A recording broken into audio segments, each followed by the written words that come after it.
Next one, forces due to multiple charges. तो देखो अब दो या उससे ज़्यादा चार्जेस की बात कर लेते हैं। मल्टीपल मतलब दो से ज़्यादा है ना, दो के लिए तो फोर्स लग ही रही थी आपकी, वो है। तो जैसे कि यहाँ लिखा हुआ बड़ा सिंपल सा क्वेश्चन है कि find net force on 2 kg due to 3 kg and 4 kg particle. तो देखो फोर्स जो है, force is a vector quantity. अब फोर्स वेक्टर क्वांटिटी है, इसका मतलब है कि इसकी डायरेक्शन भी होगी फिर लगने की, तो वो भी हमें इंक्लूड करनी पड़ेगी अब, क्योंकि force is a vector quantity. ठीक है, तो देख लेते हैं क्या करना है। अब देखो, और उसमें भी ये वाली फोर्स कौन सी है, ग्रेविटेशन फोर्स। तो ग्रेविटेशन फोर्स कैसी होती है, अट्रैक्टिंग इन नेचर। तो इसका मतलब ये हुआ कि जो 3 kg वाला पार्टिकल है, ठीक है, वो 2 kg वाले पार्टिकल को अट्रैक्ट करेगा अपनी तरफ। तो अगर वो अट्रैक्ट कर रहा है तो इसका मतलब 2 kg वाले पे फोर्स लगेगी लेफ़्ट तरफ को, लेफ़्ट साइड को। ये लगी है फोर्स ड्यू टू 3, मतलब 3 kg वाले पार्टिकल।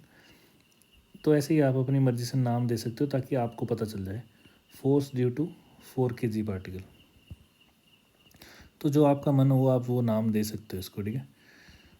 अब इसके बाद क्या करना है, इसका मतलब इसके ऊपर नेट फोर्स कितनी होगी, नेट फोर्स इसके ऊपर होगी जो ज़्यादा बड़ी फोर्स है उसमें से छोटी वाली माइनस होगी। अब हमें नहीं पता कौन सी ज़्यादा फोर्स है, तो मैं यहाँ पे फाइंड कर लेता हूँ। तो देखो पहले F3 फाइंड करते हैं। F3 फोर्स क्या होगी, G इंटू M1 M1 कितना है 3 kg, M2 कितना है 2 kg, क्योंकि उन्हीं के बीच में लग रही, डिवाइडेड बाय उनके बीच का डिस्टेंस है 3 का स्क्वायर। तो जो कट जाएगा उसको काट देते हैं, 3 से ये कट गया, क्या बच गया हमारे पास, ये बन गई वैल्यू आपके पास 2/3 जी। तो मैं जी की फॉर्म में लिख देता हूँ, एंड में आप सोल्व कर सकते हो, ठीक है। सिमिलरली ऐसे ही हमने निकालना है F4। F4 मतलब force due to 4 kg particle on 2 kg। तो इसमें क्या लिखेंगे हम, G इंटू M1 कौन है 4 kg या 2 kg, किसी को भी ले लो, और सेकंड पार्टिकल दूसरे वाले को ले लो, ठीक है। डिवाइडेड बाय इनके बीच में जो फोर्स है वो है 2 का स्क्वायर। इसका मतलब हम इसको काट सकते हैं। तो देखो ये क्या बन गया, ये वाली बन गई बड़ी आसानी से 2G।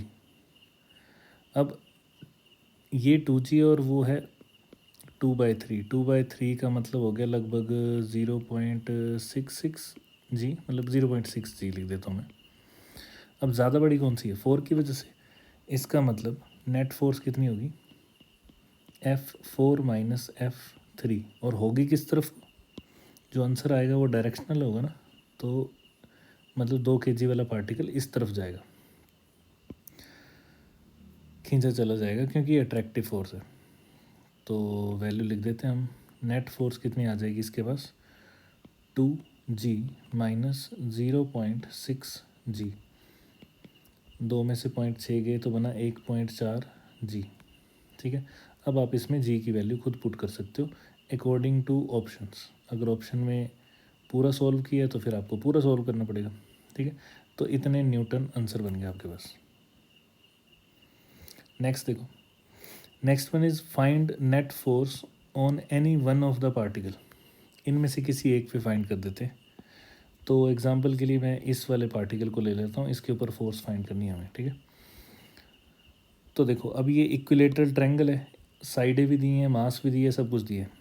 तो देखो इस वाले मास पे जो ये आपका सबसे लेफ़्ट साइड पड़ा हुआ है वो, उसके ऊपर दोनों मासेस फोर्स लगाएंगे। देखो ग्रेविटेशन फोर्स पे ना किसी मीडियम का या किसी और पार्टिकल का कोई असर नहीं होता है, तो इसका मतलब जो लगनी है वो लगनी ही है। तो ये वाला जो मास है ये इसको अपनी तरफ खींचेगा, अपनी तरफ खींचेगा मतलब इस तरफ खींचेगा, तो ये आ गया इस तरफ। और ऐसे ही ये मास भी सेम है, और इस क्वेश्चन में अच्छी बात ये है कि मास भी सेम है, डिस्टेंस भी सेम है, दोनों मासेस का मल्टीपल भी सेम ही होगा। जैसे मैं इन दोनों को मल्टीप्लाई करके देखूंगा अगर फोर्स को, तो बनेगी F is equal to G M मतलब एम का स्क्वायर बन जाएगा अपॉन ए का स्क्वायर, ऐसी फोर्स बनेगी। तो ये बन गई फोर्स, ठीक है। इसको मैं एफ लिख देता हूँ। और भी अच्छी बात है कि ये भी सेम ही है, मास भी सेम, डिस्टेंस भी सेम, तो इसका मतलब ये भी एफ होगी। तो टेक्निकली इनका जो आंसर आएगा वो बिल्कुल सेंटर पे आएगा, ठीक है। तो सेंटर पे आएगा। अब इसको ना दो तरीके हैं फाइंड करने के, तो मैं दोनों यहाँ पे करके बता देता हूँ। तो मेथड वन में क्या करना है, फोर्सेस तो हमारे पास मिली गई हैं हमें, और इवन हमें उनके बीच का एंगल भी पता है। ये एफ है और एक एफ इस तरफ को लग रही है, मैग्नीट्यूड सेम है, बस डायरेक्शन अलग अलग है। इसके बीच का एंगल है 60 डिग्री। तो देखो, जब आपके पास सिचुएशन ऐसी हो ना और आपको बिटवीन वेक्टर्स का एंगल पता हो, तो फिर आपको रिजल्टेंट का फॉर्मूला लगाना होता है। नेट फोर्स जो आपको पता करनी है उसके लिए आपको रिजल्टेंट का फॉर्मूला लगाना पड़ेगा, विच इज़ आपको पता होगा आर इज़ इक्वल टू क्या होता था, r is equal to under root of a का स्क्वायर प्लस बी का स्क्वायर प्लस 2ab, ऐसा एक फॉर्मूला होता था। और साथ में क्या लगा होता था इसके, कोस ऑफ थीटा। यहाँ पे भी वही लगाना है। ये है ए, बी जो है वो सेकंड फोर्स है, प्लस 2ab मल्टीप्लाई होंगे तो एफ का स्क्वायर हो जाएगा, और साथ में आ जाएगा कोस ऑफ 60 डिग्री। इसको सॉल्व हम थोड़ा ठहर के करते हैं। दूसरा मेथड, तो मेथड टू देखो, मेथड टू में क्या करना है, ये जो आपको डायग्राम दिख रही है ना वही उसी में सॉल्व कर लेते हैं। तो देखो इसके ना दो, अब ये जो, क्योंकि ये फोर्सेस बराबर हैं ये मेथड तभी लगेगा, अदरवाइज़ आपको रिजल्टेंट का फॉर्मूला ही लगाना है और फिर वैसे ही सॉल्व करना है, ठीक है। अभी फोर्सेस बराबर हैं तो हमें पता है इनका रिजल्टेंट बिल्कुल सेंटर पे आएगा। बिल्कुल सेंटर का मतलब है बाइसेक्टर करते हुए जाएगा, ये वाली लाइन है ना।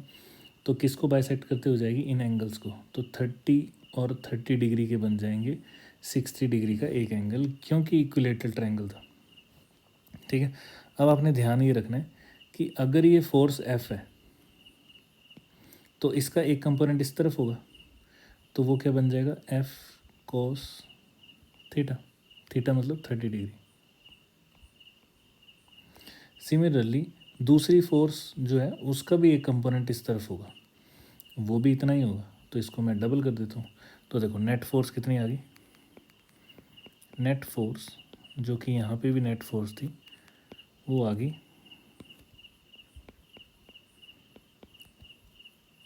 2f कोस ऑफ 30 डिग्री, ठीक है। जैसे ही मैं इसमें वैल्यू भरूंगा थोड़ी सी, तो ये 2 का 2 बन जाएगा, f का f बन जाएगा। कोस 30 होता है √3/2, तो देखो 2 से 2 कट गया और वैल्यू बन गई आपकी √3 × f। तो इससे थोड़ा जल्दी आ जाता है आंसर। इसमें आपको ये रूट वगैरह सब कुछ सोल्व करना पड़ेगा, इसीलिए मैं बोल रहा हूँ कि मेथड टू यूज़ करना है। कब यूज़ करना है, ये सिर्फ तभी यूज़ करना है जब फोर्सेस बराबर हों और जो आप एंगल बाइसेक्ट कर रहे हो अगर उसकी वैल्यू आपको पता है तो ही करना है इसको यूज़। अदरवाइज़ आप इसको यूज़ करोगे, मान लो यहाँ एंगल 30 डिग्री होता तो आप बाइसेक्ट करके उसको 15 लिख देते, फिर इसको लिख देते थे, ये वाली जो फोर्सेस बन रही हैं इसको लिख देते आप 2f cos 15। अब आपको cos 15 निकालना पड़ता, तो फिर ये तब यूज़ नहीं करना जब आपको इन बाइसेक्ट होने के बाद जो एंगल बच रहे हैं अगर आपको उनकी वैल्यू पता नहीं तो, ठीक है। तो फिर आपको फुल एंगल लेके ये वाला फॉर्मूला यूज़ करना है। और ये फॉर्मूला कैसे यूज़ करते हैं, याद रखना, दो जो वेक्टर हैं वो चाहे सेम हो या ना हो उससे कोई फ़र्क नहीं पड़ता, ये फॉर्मूला वैलिड होता है हमेशा। और बस ध्यान ये रखना है कि एंगल कौन सा लिखना है जो दोनों वेक्टर के बीच में आएगा। जैसे यहाँ 60 डिग्री है ये, इस मेथड में ये मेथड लगाने के लिए आपको फोर्सेस सेम होने चाहिए और एंगल बाइसेक्टर की भी वैल्यू पता होनी चाहिए, ठीक है, तो ही आप ये लगाना। चलो हमने तो वैल्यू सॉल्व कर ही दी है। अच्छा, एफ़ की वैल्यू भी हमने निकाल ली थी, एफ़ की वैल्यू यहाँ पे है, तो ये पुट कर दो तो आंसर आ जाएगा √3 जी एम स्क्वायर अपॉन ए का square, this is your final answer. ये एक पे फोर्स लगेगी दोनों की वजह से, ठीक है। अगला क्वेश्चन देखो, अब बोला है कि आपको नेट फोर्स फाइंड करनी है सेंट्रोइड पे। अब ये सेंट्रोइड कैसे निकलेगा इसमें, तो देखो सेंट्रोइड के लिए आपके पास कंसेप्ट आपको पता होना चाहिए पहली बात, और वो ये है कि जो सेंट्रोइड होता है ना, वो इस वाली हाइट को, ये जो हाइट बनेगी यहाँ, इसको 2:1 में तोड़ देता है। मतलब अगर ये x है तो ये 2x होगा, ठीक है। तो पहले मैं इसी चीज़ को बता देता हूँ, तो पहले इसको देख लो, फिर उसके बाद हम सॉल्व करेंगे तो आंसर अब तो अपने आप आ ही जाएगा। वैसे मैं आंसर बता देता हूँ, आंसर 0 है। क्यों 0 है, क्योंकि ये एक सिमेट्रिक ऑब्जेक्ट है। सिमेट्रिक ऑब्जेक्ट है मतलब जो पार्टिकल्स रखे हैं वो बिल्कुल सिमेट्री में रखे हुए हैं, बिल्कुल सेम एंगल की दूरी पे और सेम डिस्टेंस पे, ठीक है। तो इसलिए इसका आंसर तो 0 है, बट हम थोड़ा सा सॉल्व करके देख लेंगे कि क्या सच में 0 आता भी है कि नहीं। तो सेंट्रोइड का आपको ये तो पता लग ही गया। अब इसमें करना ये है कि मैं आपको जो सॉल्व करके दिखा रहा हूँ वो इसी ट्रायंगल में दिखाता हूँ पहले।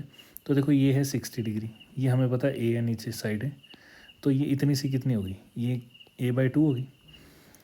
मेरे को निकालना है यहाँ से लेके यहाँ तक सब कुछ, ठीक है।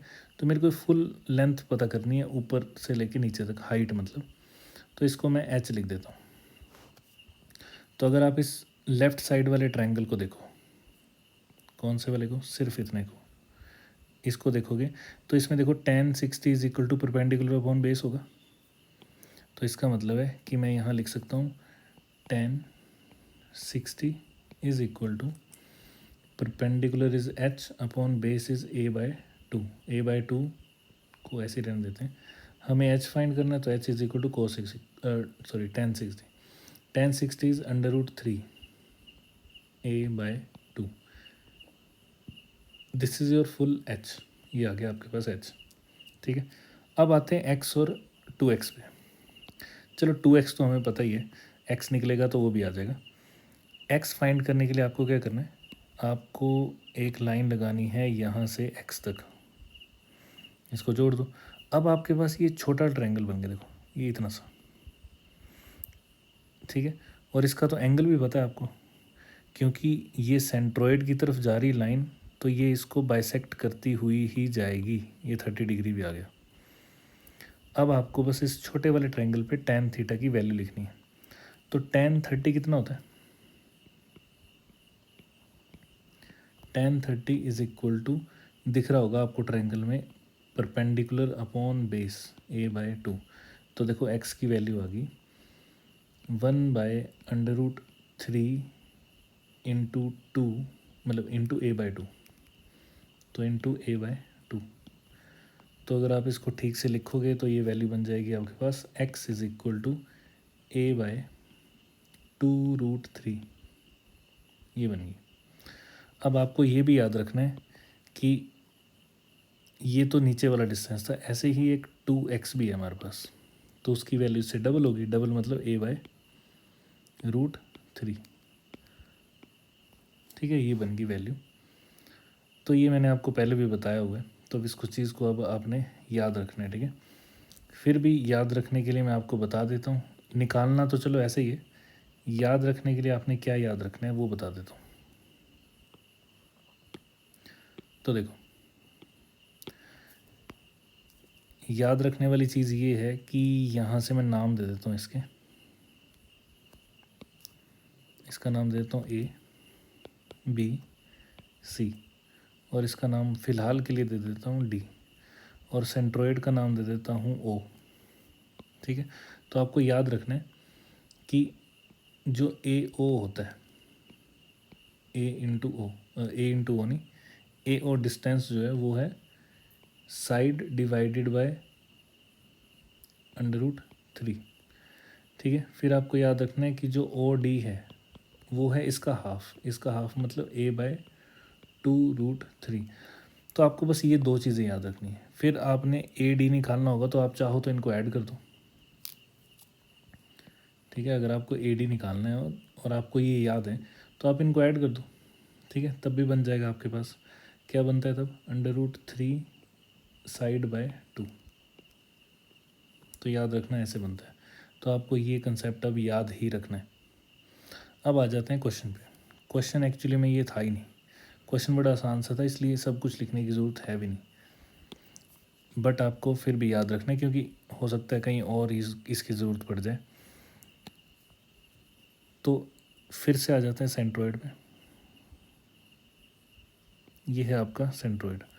अब देखो, अगर आप देखोगे तो ये वाला जो मास है जो लेफ़्ट साइड पे पड़ा है वो इस पे फोर्स लगाएगा, किस तरफ लगाएगा, अपनी ही तरफ लगाएगा। तो ये फोर्स बन गई F,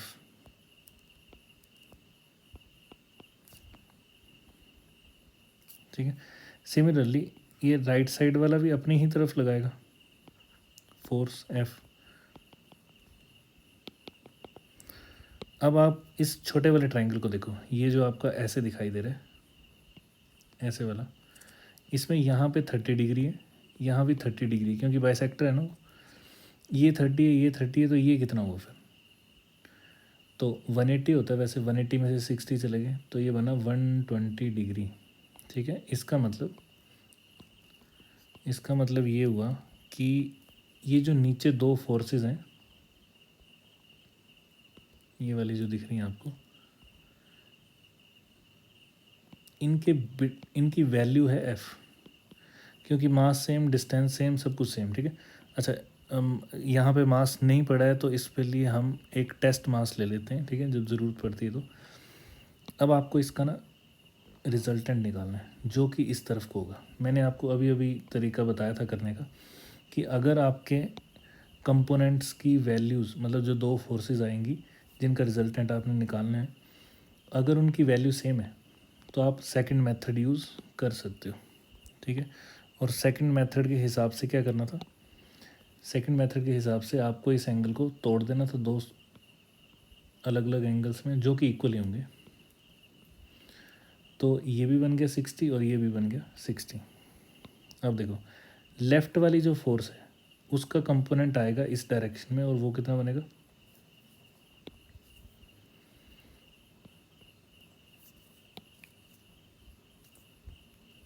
वो बन जाएगा F cos of 60। Similarly right side वाली जो फोर्स है उसका भी कंपोनेंट यही बनेगा,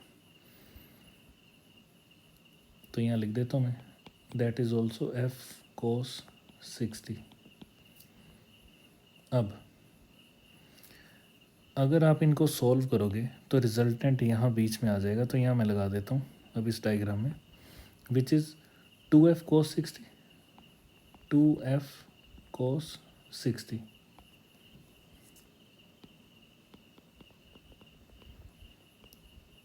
अब मेरे ख्याल से आपको पता होगा कि cos 60 कितना होता है, 1/2, तो ये कट जाएगा 2, तो क्या बच गया, यहाँ बच गई F फोर्स। अब ये वाली नेगलेक्ट होगी, अब इनका काम ख़त्म हुआ दोनों फोर्सेस का। अब बची एक फोर्स जो ऊपर की तरफ लग रही है, और वो कितनी है, बहुत ही अच्छी बात है कि वो फोर्स भी F है, तो इसका मतलब नेट फोर्स इस पर कितनी होगी, 0, इसलिए ये फोर्स 0 होगी। तो जब भी सिमेट्री में कोई चीज़ें पड़ी होंगी तो उस केस में आपकी जो फोर्सेस हैं वो सारी कैंसिल आउट हो जाती हैं, ठीक है। तो किसी और पैटर्न में भी देख लेते हैं अब, जैसे कि ये वाला, ये तो बहुत ही आसान है, स्क्वायर है, स्क्वायर है, इसका मतलब है कि ऐसे कुछ बना दिया है यहाँ पे। फ़िलहाल बोला है कि किसी भी एक पार्टिकल पे फोर्स निकाल दो,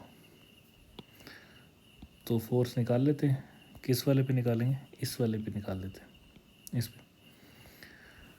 तो देखो, ये मास और ये वाला मास, इन दोनों का मल्टीप्लिकेशन क्या होगा, m², और distance between them is a। तो इसका मतलब पहली फोर्स अट्रैक्टिव होगी इस तरफ, किसकी वजह से, a की वजह से। सिमिलरली इस वाले मास की वजह से भी फोर्स सेम ही होगी, क्योंकि डिस्टेंस भी सेम है, फोर्स भी सेम है, बस डायरेक्शन इस तरफ होगी, और तीसरा मास यहाँ पड़ा हुआ है तो ये अपनी तरफ खींचेगा। तो इसका मतलब है इसकी तरफ जो फोर्स जाएगी वो कुछ ऐसी हो जाएगी। अच्छी बात ये है कि ये दोनों फोर्सेस बराबर होंगी, ये वाली और ये वाली, पर ये वाली बराबर नहीं है, तो इसको मैं एफ डैश लिख देता हूँ। ठीक है, अब मैंने आपको मेथड बताया था। अच्छा, उसमें एक चीज़ और याद रखनी है, अब जब दो वेक्टर्स 90 डिग्री पे होते हैं, कोई भी वेक्टर क्वांटिटी एफ और एफ है, तो उनका रिजल्टेंट हमेशा 45 डिग्री पे आएगा, सेंटर पे, बिल्कुल सेंटर पे, अंडर रूट 2 टाइम्स ऑफ जो भी एफ़ लिया आपने। ठीक है, तो यहाँ पे तो एफ़ ही है हमारे पास, दो एफ़ हैं जो कि 90 डिग्री में है, तो उनका रिजल्टेंट कहाँ आएगा, ये येलो वाला मैं इनका रिजल्टेंट बना रहा हूँ, which is under root 2f। इसका मतलब इनका काम ख़त्म हुआ। अब आप इनको चाहो तो डिस्ट्रॉय कर सकते हो, इनको साइड कर दो। नेट फोर्स कितनी आई, जो नेट फोर्स आ रही है वो आ रही है under root 2f plus F dash, ये बन गई। अब हमें एफ डैश निकालना है बस, तो ये मैं हटा देता हूँ यहाँ से। अगर आप ध्यान से देखोगे तो एफ डैश जो फोर्स है वो किसके बीच में, डायगनल वाले मासेस के बीच में, तो जी तो जी रहेगा, एम की जगह एम रहेगा, दोनों एम हैं, डिवाइडेड बाय, सिर्फ डिस्टेंस चेंज होगा। स्क्वायर का डायगनल क्या होता है, रूट 2 टाइम्स ऑफ साइड, इसका स्क्वायर। तो देखो क्या बन गया, G M M bye 2a²। ये फोर्स आ गई यहाँ पे, तो इसकी वैल्यू भर देते हैं हम, अंडर रूट 2। अच्छा, एक ये एफ़ भी निकालनी थी, तो जो नॉर्मल एफ़ है आपके पास वो क्या है, वो थी इनके बीच में, तो इनके बीच में तो आपको दिख ही रही है, जी एम दोनों सेम है, अपॉन डिस्टेंस का स्क्वायर a², तो ये आ गया। तो सब जगह वैल्यू भर दो जो जो भरनी है, under root 2 G M square by a² plus F dash की वैल्यू है G M square by 2a²। तो आंसर क्या आ जाएगा, g M square by a² common आ जाएगा, और यहाँ बचेगा अंडर रूट 2 प्लस 1/2। बाकी इसको हो सकता है सॉल्व करके लिखा हो, बाकी अकॉर्डिंग टू ऑप्शन पता चलेगा। तो ये बन गया आपके पास आंसर।